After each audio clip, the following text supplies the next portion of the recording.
প্রতি সপ্তাহে নতুন নতুন ভূতের গল্প দেখতে সাবস্ক্রাইব করুন বাংলা ভূতের গল্প চ্যানেলটিকে। সেই সাথে বেল আইকন প্রেস করতে ভুলবেন না। অনেক কষ্টে লাশটিকে টেনে পানি থেকে উপরে তোলা হলো। মাঝ নদীতে নৌকা আসতেই কিছু সবুজ আলো নৌকাটিকে ঘিরে ফেলল। বৃদ্ধ নৌকার মাঝি বলল, আপনারা বেশি বেশি দোয়া দরুদ পড়ুন, লাশ নিয়ে নদীতে আসলে এমনটাই হয়। আমি বাংলাদেশ থেকে সাকিব বলছি। আজকের এই সত্যিকার ভুতুড়ে ঘটনাটি আমার মামার সাথে ঘটেছিল। সালটা তখন 2001। মামা তখন ছাত্র ছিলেন। একদিন মামা বাসায় আসার সময় রাস্তায় দেখতে পেলেন একজন রিকশাওয়ালা দুর্ঘটনার শিকার হয়ে রাস্তার পাশেই পড়ে আছে। মামা তার দিকে দ্রুত এগিয়ে গেলেন এবং বুঝতে পারলেন লোকটির অবস্থা খুব খারাপ, এখনই তাকে হাসপাতালে নিয়ে যাওয়া প্রয়োজন। মামা কোনো কিছু না ভেবে লোকটিকে দ্রুত হাসপাতালে নিয়ে গেলেন। লোকটির অবস্থা ভীষণ খারাপ থাকায় তাকে দ্রুত জরুরি বিভাগে নিয়ে যাওয়া হলো।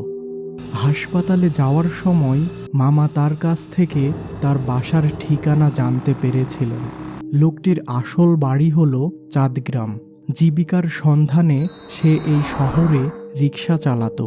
ওই দিনের মতো হাসপাতাল থেকে মামা বাসায় চলে আসলেন। দুঃসংবাদ এলো ঠিক তার পরের দিন। হাসপাতাল থেকে মামাকে ফোন করে জানানো হলো যে ওই ব্যক্তিটি মারা গিয়েছে। মামা বেশ শোকাহত হলেন।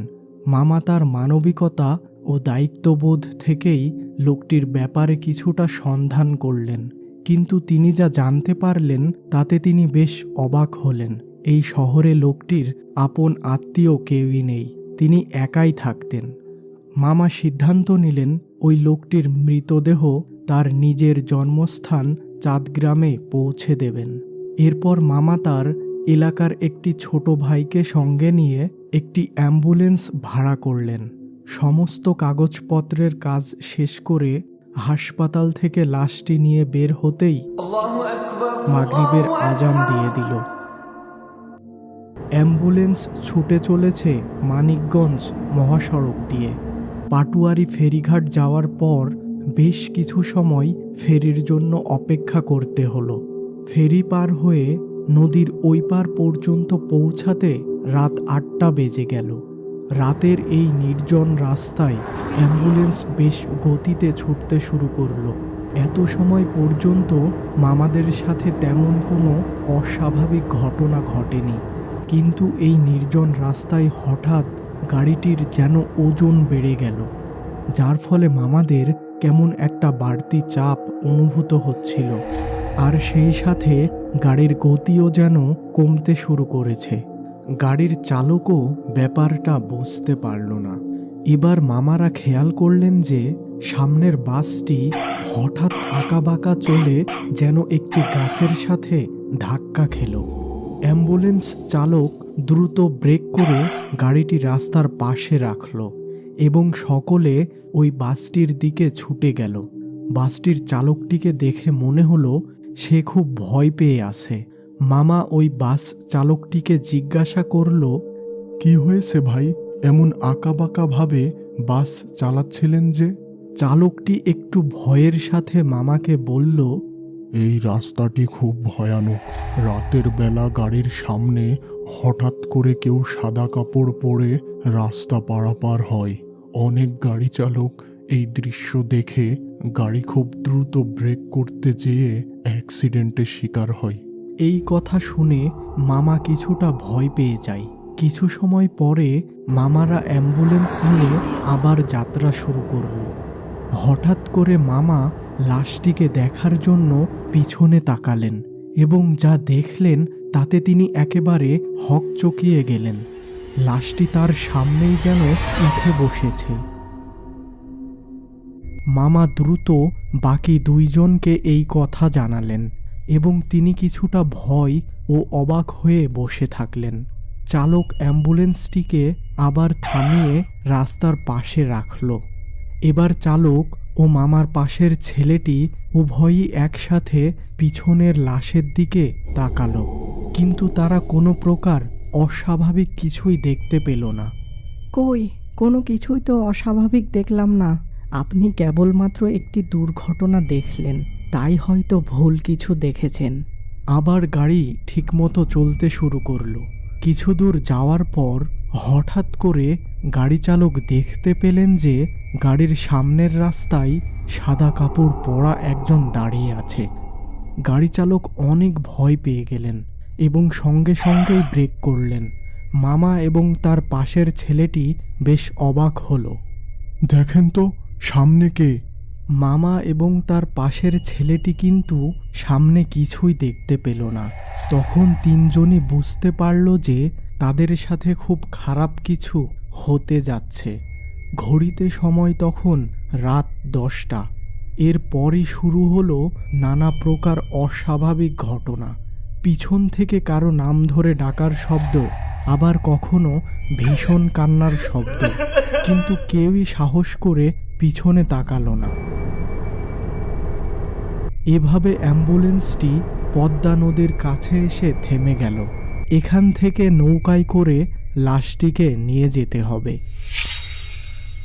এই গভীর রাতে যে একটি নৌকার মাঝি ছিল, তারা কেউই এই রাতে লাশ নিয়ে নদী পার হতে রাজি হচ্ছিল না। অবশেষে একটি বৃদ্ধ মাঝি লাশটিকে নিয়ে নদী পার হতে রাজি হলো এবং তার নৌকাতেই মামারা রওনা দিল। কিছু দূর যাওয়ার পর দেখা গেল নৌকাটি এই বুঝি ডুবে যাবে নদীর পানিতে, অথচ আশেপাশের নদীর পানিতে কোনো স্রোতই নেই। মামা ও তার সাথের ছেলেটি বেশ ভয় পেয়ে গেল। মাঝ নদীতে নৌকা আসতেই কিছু সবুজ আলো নৌকাটিকে ঘিরে ফেলল। বৃদ্ধ নৌকার মাঝি বলল, আপনারা বেশি বেশি দোয়া দরুদ পড়ুন। লাশ নিয়ে নদীতে আসলে এমনটাই হয়। ভয় না পেয়ে দোয়া দরুদ পড়ুন।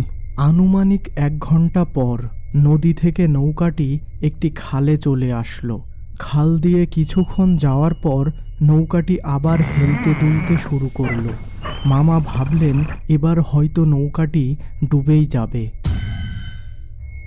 কিন্তু শেষে কোনো এক অপশক্তির প্রভাবে ঠিক পাড়ে আসার আগ মুহূর্তে নৌকাটি অল্প পানিতে উল্টে গেল। অনেক কষ্টে লাশটিকে টেনে পানি থেকে উপরে তোলা হলো। আপনারা কি কিছু বুঝতে পারছেন? এই লাশটিকে নেওয়ার জন্যই খারাপ জিনগুলো আমাদের নৌকাকে ঘিরে ধরছিল। অনেক খারাপ জিন আছে যারা লাশ খেয়ে ফেলে। আপনারা যত তাড়াতাড়ি পারেন লাশটিকে দাফন করে দিন। মামা ও তার সাথের ছেলেটি নৌকার মাঝিকে বিদায় দিয়ে অনেক খোঁজাখুঁজি করে একটি ভ্যান নিয়ে আসলেন। ভ্যান চালক সহ তারা 3 জন অনেক কষ্টে লাশটিকে ভ্যানে ওঠালেন। লাশ তোলার সময় মনে হচ্ছিল যেন মাটির নিচ থেকে কোনো অদৃশ্য শক্তি লাশটিকে টানছে। চাঁদগ্রামের ঠিকানা মতো ভ্যান চালক আমাদেরকে নিয়ে চলল। সে বলল 30 মিনিটের মধ্যেই আমরা পৌঁছে যাব। এবার লোকালয় ছেড়ে নির্জন রাস্তা দিয়ে ভ্যানটি চলা শুরু করল। 2 ধারে গাছপালা আর ফসলি জমি এবং দূরের হালকা চাঁদের আলো। লাশ সঙ্গে থাকাই মামার কাছে আশেপাশের পরিবেশটি ভুতুড়ে লাগতে শুরু করলো। হঠাৎ করে আবার আগের মতো সকলের শরীর ভার হতে শুরু করলো। ভ্যান চালক আর যেন ভ্যান চালাতেই পারতেছিলেন না। মনে হচ্ছিল যেন ভ্যানের উপর অনেকজন বসে আছে। ভ্যান চালক রীতিমতো অনেক ভয় পেয়ে গেলেন। মামা আর পাশের ছেলেটি বুঝতে পারল যে এ হলো ওই সব খারাপ জিন যারা এই লাশ খাওয়ার জন্য এসে হাজির হয়েছে। কিছুক্ষণ পর হঠাৎ মামা বলে উঠলেন, এই কে যেন আমাকে পিছন থেকে ধাক্কা দিচ্ছে। দ্রুত তারা 3 জন পিছনে তাকালো আর দেখল লাশটি ভ্যানের উপর উঠে বসেছে।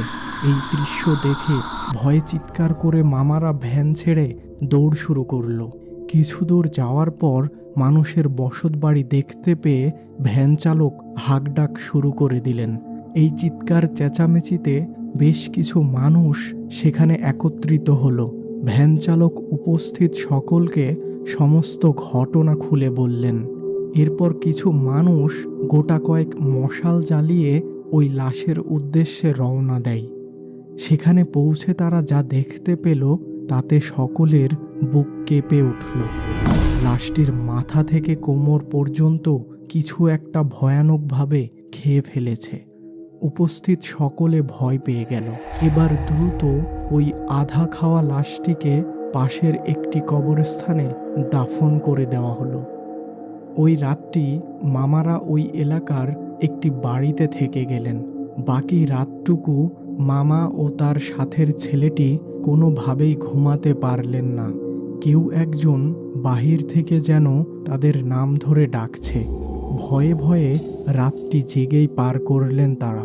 পরের দিন সকালেই মামারা মানিকগঞ্জের উদ্দেশ্যে রওনা দিয়েছিলেন, কিন্তু তাদের মনে একটাই আফসোস ছিল যে তারা ওই রিকশাওয়ালার মৃতদেহটিকে তার পরিবারের কাছে শেষ পর্যন্ত পৌঁছাতে পারল না।